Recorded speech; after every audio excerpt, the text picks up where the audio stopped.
Will crypto reach new all-time highs by the end of 2021? Is there going to be a big boom? Are we going to have a repeat of the last quarter of 2017? Are things going to go bust? Are the impacts that are going on around the world geopolitically going to create a contagion and a crash within the markets at large? Will that happen with crypto too? These are some of the things that have been on my mind that I have been researching feverishly, and I want to share with you some of my insights here about what I have found, what I'm thinking now as I take in all the information and I look at that alongside my gut instinct, and then combined with a healthy dose of realism and technical analysis. But something that I am noticing right now is that even when I'm doing certain technical analysis on particular trades, that it doesn't mean anything. It just doesn't, because I see that the markets are doing things in a way that it's different. I feel like we are very much moving into uncharted territory, and I will expand upon that. For those of you who don't know me, I'm Joanna Garzilli. This is Crypto Angel Network. My last video that I did, I went onto the sidelines because a couple of big pieces of news. One is that I'm in the process, almost there, fingers crossed, with buying our first home.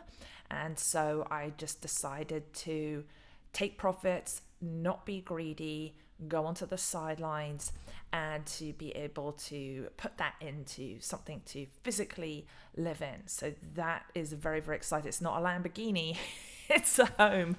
I don't know if I'll get there at any point. That's a whole nother thing altogether.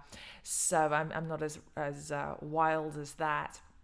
And then the other thing, and I will be sharing new, is that some of you know that I've done a number of certifications in blockchain with Ivan on Tech, which is now Morales Academy, and through a series of divine unfoldings, I am going to be business development officer for a investment retirement firm that specializes in putting crypto into your retirement account. So that is something really, really exciting. With the wild ride of crypto, I feel like doing it something that where what I'm excited about is the idea of not being able to take that money out. I mean, I would get penalties in it, but to make sure that certain cryptocurrencies that I go into, that I hold them for the long term, that is really, really vital. And so the more time in my crypto journey that I'm in it, I have the projects that I'm looking at that I say, okay, I want to be in these that I'm going to hold for at least 10 years. And then there's other things that I'm just really doing more for fun and more as an experiment, and just engage, to be a part of things. So let me just go ahead and share my screen. And I want to go over a couple of things that I said last time I was going to address, and that I want to take care of now. So some of you know that I'm a big fan of Gateio. I have had, I would say, I've had a very up and down relationship with it. I've had some moments where I have been terrified and freaked out and panicked and moved what I have off the exchange. I was very, very nervous about when there was the crypto ban that came with China. And there's also some changes that I've seen as well. So there are positives and negatives that I want to share. I think it's important to be able to look at all of it. I am still using Gate. If that's something that you do decide to do, because you don't mind taking a little bit of a risk, please do know the risks. There is a link in the description below. When you get crypto on the exchange, we get to share in that commission on that. So first of all, what I've noticed, for example, I have a little bit of XRP, and I can't find the right section of it, but any type of trading pair for XRP, it doesn't allow me to trade it at all. It says trading is currently not offered in your location due to the regulation requirement. And if you have any, you've got to withdraw it within 90 days.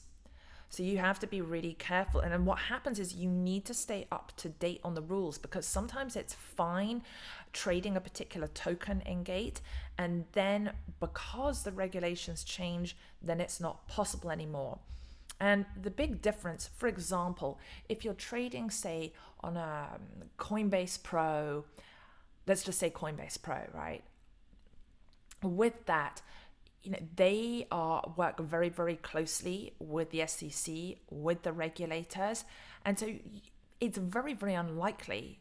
I mean, I think it is highly, highly unlikely that you're going to suddenly not be able to have access to a particular token. They're not even going to list something in the first place that is not considered a solid DeFi, decentralized finance project, something within the blockchain or within the metaverse that is going to be here for the long term.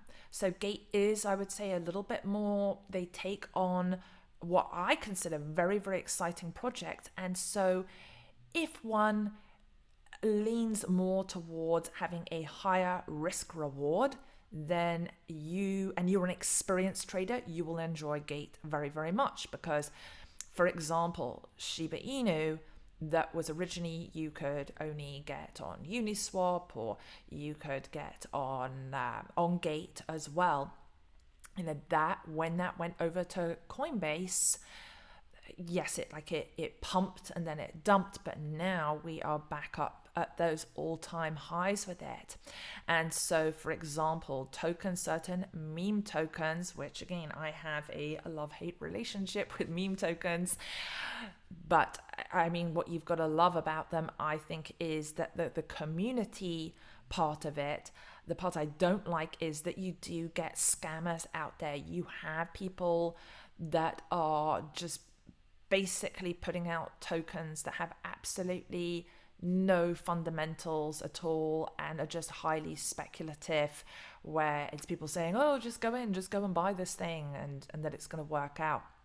And then it doesn't, and those projects crash. And I think that CoffeeZilla's channel is fantastic in showing those type of projects that you need to be aware of out there, that are especially going out from different influencers.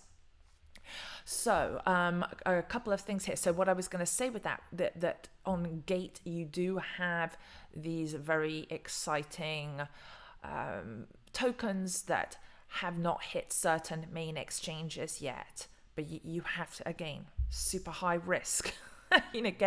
Give something, you have to maybe be aware to do those harvestable tax losses, and I use CoinTracker to be able to do everything for my tax returns. So you can see right now, I mean, everything pumped yesterday, but I know what I wanted to show you. So on the newly listed, nope, hang on. There we go, OneArt. This is what I wanted to show you here. So I'm just giving this to you an example so you can be aware. So with OneArt, I mean, that just came on to Gate.io. You can only, I think you can just get it on Uniswap here and OKEx or something. Again, it's in very limited exchanges. And this is where, if you have a sort of a high threshold for getting outside of your comfort zone, and you're not using, say, I don't know, a Uniswap or a Bakery Swap or a Pancake Swap or one of the other main dexes, and you want to go off a central exchange, that's where Gate gives you that edge, that advantage, that opportunity. But I just want to show you, I'm a US citizen, and what happens when I go and click on OneArt, it says OneArt is trading is currently not offered in your location due to the regulation requirements.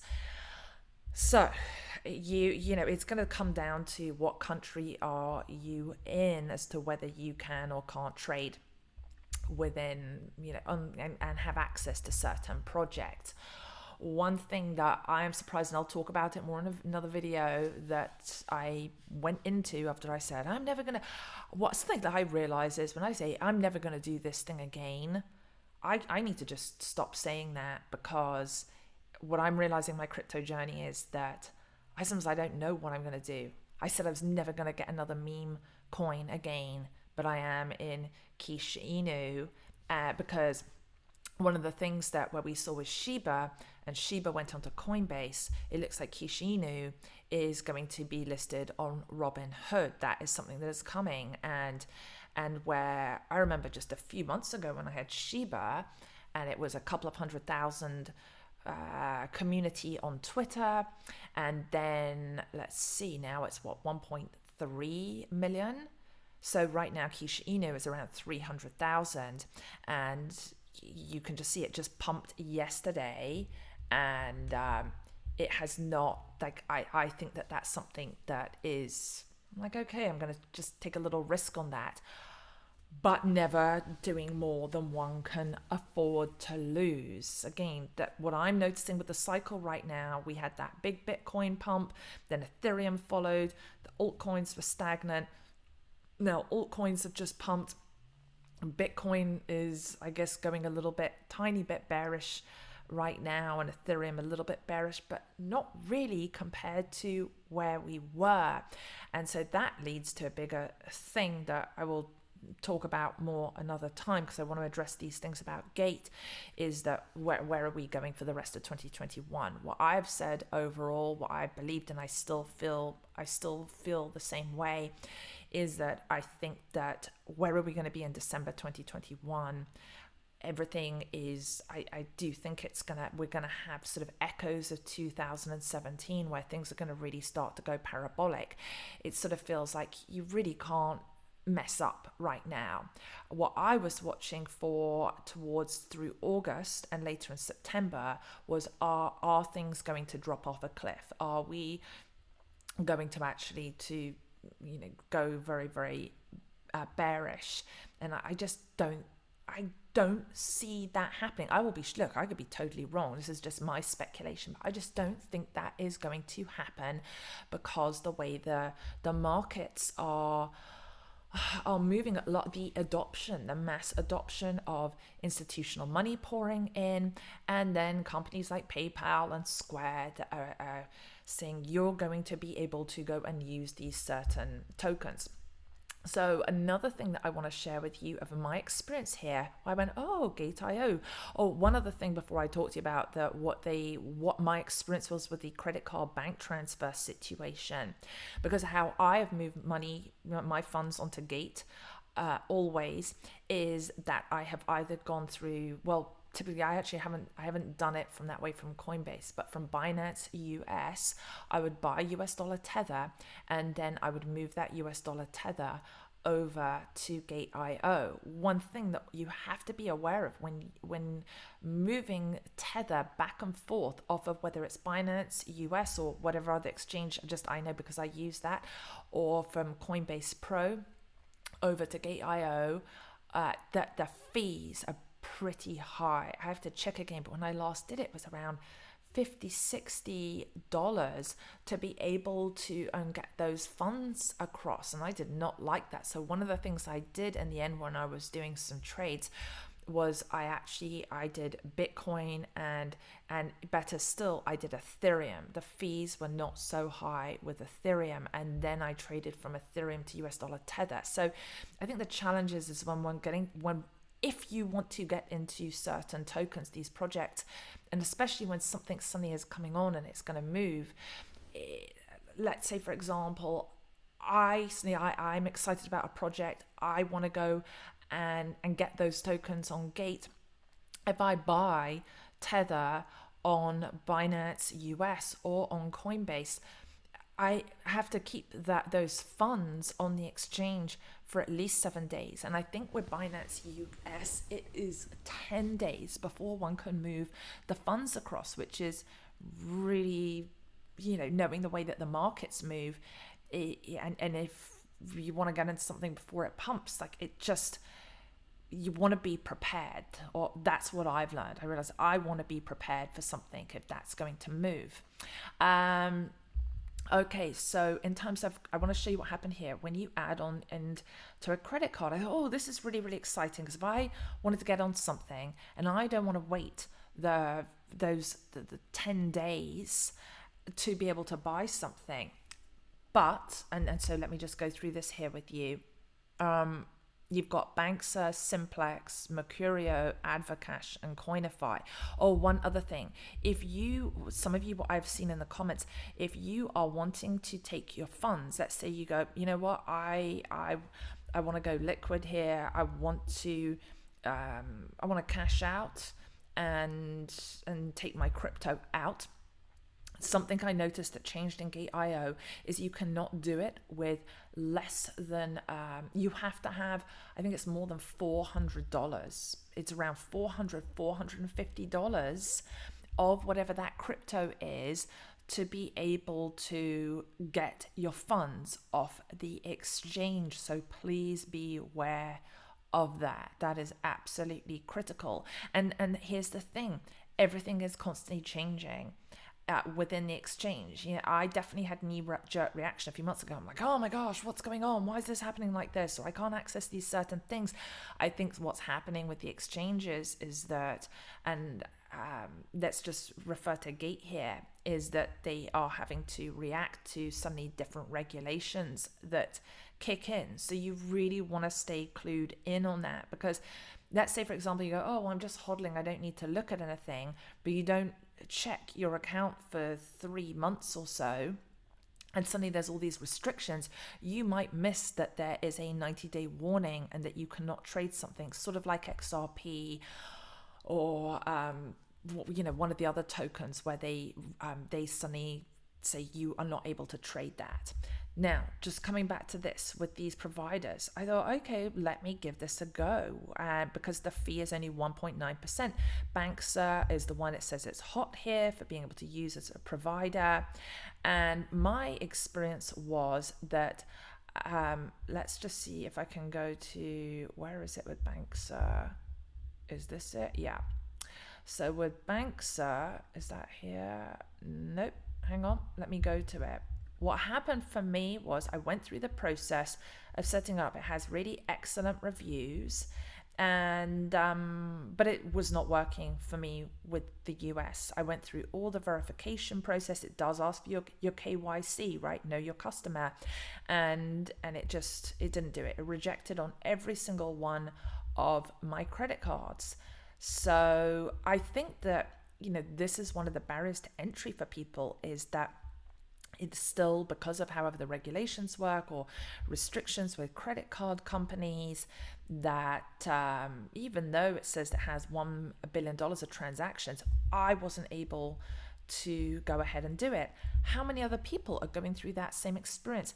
Have you gone through the same thing? You let me know in the comments. Now, same thing happened for me with Coinify, bridging the virtual currency and traditional finance industries. I thought, oh, this is really exciting. I can go and use that. And again, the fees. So, for example, where I was looking to buy $100 worth of US dollar Tether, the fee on both of them, on Banks and Coinify, was $10. And then the exchange rate was for every $100 one would get at $94 or $95. And then I went across to that didn't work. And then I went to Simplex, and I thought, okay, this is going to be great. This is really exciting. Buy, sell crypto. I mean, look at all the endorsements here. Powerful, seamless, impactful. But I was not able to use that either. The fee for that was $15. It was for the $100 that I would have I would have ended up with around $84. So this was the most costly here in terms of fees, but I was not able to use it. So let me just go, where am I back here? Yeah, so I didn't, and even Advocash, I tried that. So I tried all of them. and none of them worked. And what happened as well with Simplex and also with Coinify was I started to go through, started to do the transaction. I did the KYC where you do it with your passport, your driver's license, and then like I said, it didn't work. So I just wonder, have you used it? If so, what country, and have you had a positive or negative experience? Now, the other thing I want to show you with this was, a bank transfer. I thought, sort of like Binance or something like that. They have Legend trading here, ultra low transaction rates. And then when you go and you click through here, you're leaving Gateio, you're going to legendtrading.com. I mean, I don't understand how this is a bank, but maybe you would understand better. Again, I'm just sharing my sort of journey with this. And then this takes you to an OTC trading. And this is where I was just like, okay, I have a feeling that I would not even be able to use this as well. So my experience has been, just how I have my Gate account set up, is that I have it connected to my other accounts, if that makes sense, to my other trading account, where I just send from wallet address to wallet address. So that's what I've been doing. And like I said, I'm still using Gate, but what I would say is I'm only using it for tokens that I cannot get on, say, on Coinbase Pro, or that I could not get on Binance US, for doing DeFi, for doing, more mainstream DeFi projects. That especially in let's see, in the top, your top tokens, your Ethereum, Cardano, Solana, Polkadot, Uniswap, Polygon, anything like that. I'm gonna do those trades on Coinbase Pro, and I was using Binance US, for example. Harmony One is still not on. I cannot believe still that it's not on Coinbase Pro. It's on Binance US. But I think we would have a warning if that Binance US was just going to shut down. I know Binance is going through a rocky time. And the last thing that I will say here is that with Gateio, a lot of those trading pairs of those sort of exciting but very, very risky projects are tied to US dollar Tether. And you can see a playlist on all the US dollar Tether videos that I've done following that. The latest news is that they were US dollar Tether now, which has a market cap of around, I think it's around 72 billion. Is it 72 billion now? I mean, it's gone up a few more billion. And that they were just slapped with a fine of 41 million. And just when you think overall of the market cap for Tether, 41 million is not that big a fine, really, if you think about it. And so, I was very, very anxious about what's going to happen.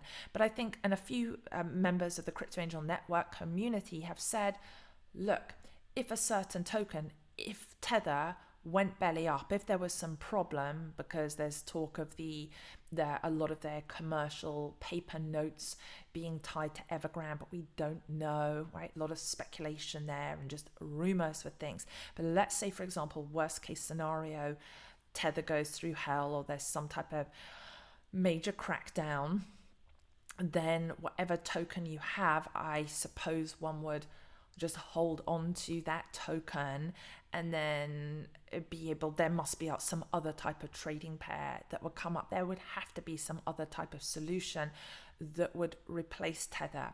But at this point, I've really been questioning for months, is Tether going to get knocked out and disappear? I don't know. The longer it's around, I just think that somehow they are defying certain laws. I don't know exactly what's going to unfold, but that is something I'm still following. So I think that maybe that $42 million fine is maybe it's good news, because it's not that much. And I'm going to be watching very, very carefully in the months ahead what the SEC is doing, because I'm telling you, 2022 expect big regulations, and you want to pay attention for that so that you can act quickly, so that you can protect, and that you can be, you can do things as a response rather than react with what you have. I'm Joanna Garzilli. This is Crypto Angel Network. Thank you again for liking, for subscribing, and I will be replying to your comments. I do have some other comments from before that I need to reply to, and I promise you I'm going to get to that. I'm sending you lots and lots of love, and I look forward to seeing you next time.